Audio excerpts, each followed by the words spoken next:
Okay. No.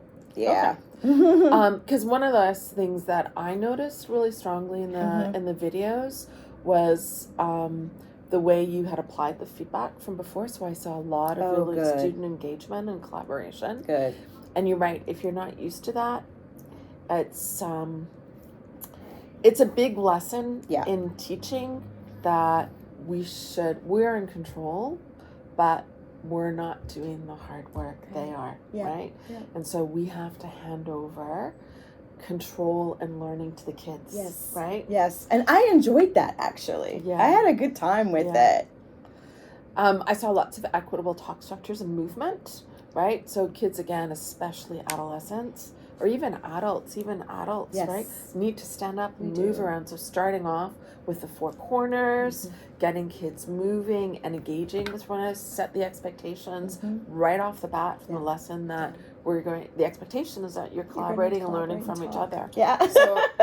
So that if we really are embracing that, if you believe that learning is social, and if you believe in constructivist approaches, then that's how you have to design your lessons, right? Yes. And that was really they had way more turn and talk moments, opportunities for collaboration.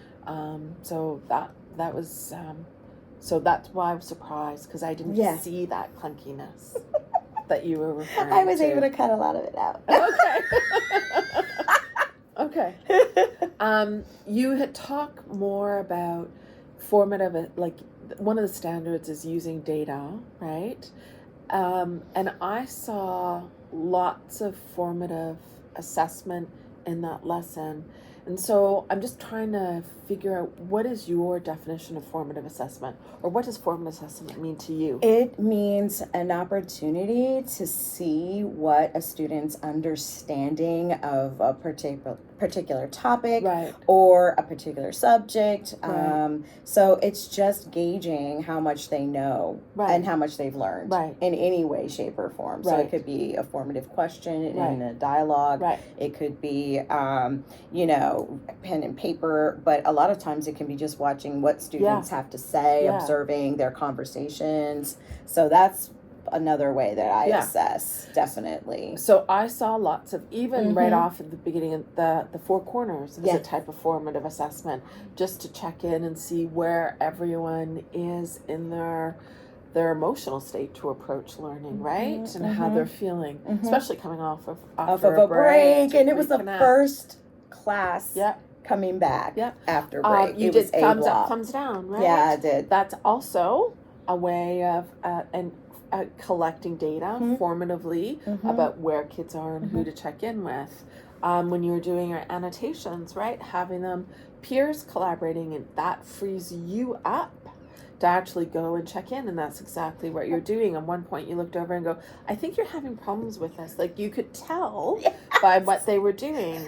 It's like, well, maybe we should have and then I thought about it. I was like, oh my God, maybe we should have gone over the terms. Right, and that's what you said, right? I said it in the lesson. It's like, oh, maybe we should have, and I kept that in there on purpose to show that I was reflecting on my teaching. Yeah, because that was moment. Like, maybe that quick, like at the beginning, always, especially coming after holiday, doing a quick overview and a reminder. And again, it can be collaborative, right? It can be like a give one, get one.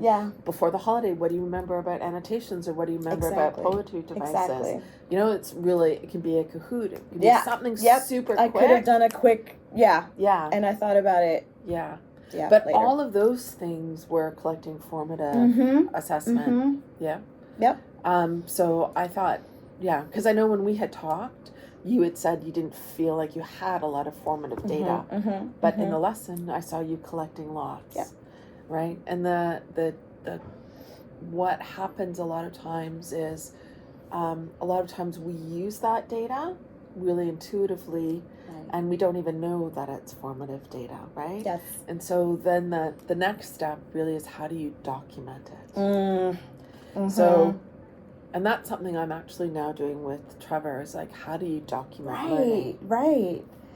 Because learning isn't just those big summative assessments, right? So then what are some of the things you're using to document and track? learning. And I'm sure there's tools, right? Like there's probably spreadsheets. Like what we used to do in learning support is we would have like, you know, a checklist. Yeah. And we would be like, okay, they did this, check. Right. It may be just a note. Right. In your notebook or whatever, right? Where you're Yeah. like, okay, student, really just demonstrated higher engagement and ability to express themselves verbally in a conversation about poetry terms, something like that, right? Yeah. And people, you have to find, the thing with it is you have to find what works for you, right? Because there are lots of things you can use, but honestly, you have to find what works for you. Got it. So however you document, whatever tools you have to document it. So I know like in Readers, do you know what Readers and Writers Workshop is? I think I may have seen it, but don't know what it's officially called. So Readers and Writers Workshop is just an approach to teaching reading and writing. And again, it's aligned closely with the teaching and learning cycle. But it's all about starting off with modeling, right? Modeling, some guided practice, giving kids feedback, direct, targeted feedback, really specific feedback on what they're doing to grow as writers. And then it's on conferences and okay, right? I think that's what Jo does. And that's what she's trying to do. Yeah. But again, it's all about having systems to track that, because there's a lot of data in there, and it's a balance between being in that moment and working with the kid, and then finding the time to track it. So people have different systems. And I guess using students' notebooks is maybe a way to do that. If they do all their drafts and so forth in that notebook, you can kind of see where the growth is taking place. And then it's documenting what you're noticing in that moment, especially if you're teaching 80, 90 kids, right? You're not going to remember. It's got to be so difficult. Right? So it's just like whatever system you have, right? And I think I showed you my system last week, right? I think so, yeah. So I use it for documentation and the standards and what they're just really quick notes that I'm noticing. That's wonderful, though. And I'm really fortunate I don't have as many kids, so I can write more comments. When I sit here, the task that the summative, part of this was also looking at summative assessments, right? I wasn't sure, the summative assessment task that they're working towards, is that in grade 8 English? Yes. And this is what's so crazy. Is it? None of my things seem to, this has been the most challenging thing about this, is I'm not working within my own classroom, and I'm very dependent on what the teachers are teaching at that time, and also how they choose to do a summative. So the summative for this is actually a poem. So it'll be their poem that they wrote. So with the literary, they're writing their own poem. So that's going to be the summative for this task. And of course, what my goal was with the students was about CER paragraphs. So I'm going to have to explain how we had to change, and I have to change about vocabulary, because I started off with social studies vocabulary, and then it went to poetry devices because that was what was needed for the students. So we're going with what the students need and not necessarily with the goals that I set, and that's what I'm going to have to explain when I talk about the data that was collected, when I talk about the assessments, and when I talk about the data that was gathered and the summatives. So, you know, that things had to switch. Right. You know, in our model, though, that's our life. Right. That's what I'm saying. I know. That's what we do. So I have to explain to Teach Now that this is how it's done here. So we're always looking at because, man, I'm going to record this. EAL is not a subject. Right. It's teaching academic English, and it's always contextualized. And in our model, in our sheltered immersion model, we integrate content and language, and our role is really to make that explicit in their content classes. Right. But you can still have summative assessments. But it's the alignment. Yes. Right. And that's where you have to really look at those standards, the the WIDA standards and find that alignment. So when you were designing your analysis of a poem, you were doing compare and contrast. Yes. That's really more for like a CER, right? An academic, analytical piece of writing. Yes. But the summative assessment in English is a creative writing piece. So I'm curious why you decided to do this lesson rather than doing something that was in more like the devices would work, but maybe something in like nuance of words and what the devices, how the devices impact readers, so that they can use those models for their writing. Very good question, probably because I didn't know how to do that. Okay. To be honest, I'm like, I don't know. Okay. I'm like, because your lesson was all about. I thought they were going to eventually have to write a peel paragraph. Okay. About a poem, but they didn't, and I'm not as aware of what's happening in the English class because I'm not in there. So I just see a bit of a misalignment between what the task is in English, which is writing a creative piece, and then what you were doing was an analytical piece of writing, not a creative piece of writing. Right. So got it. That alignment that makes for sense. Me. Yeah. Yeah. Okay. That totally makes sense. Now, truth be told, this week they're going to have time to work on their poems in EAP class. Right. So they will be, in fact, writing. But we did, in the second time I recorded this, I recorded this again, this lesson, and I did it with a different block.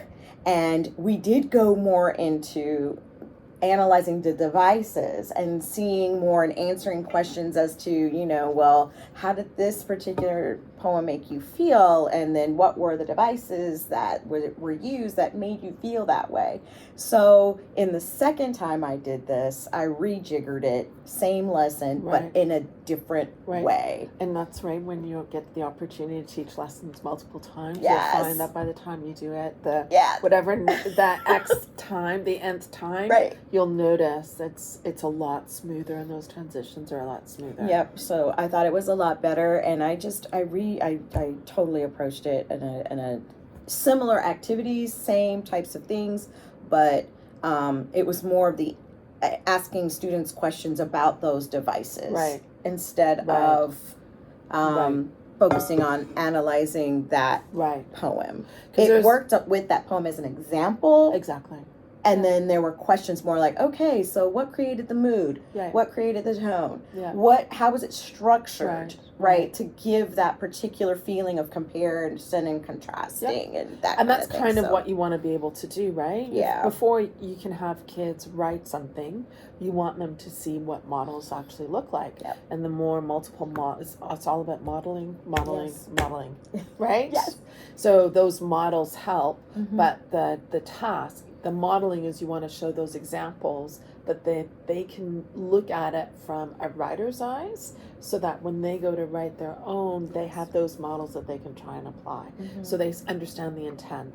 Whereas that lesson was on the analysis, but looking at it more critically, not for the writing, for the writing techniques, but it was really to go to write a compare and contrast, right? So, what else did I notice?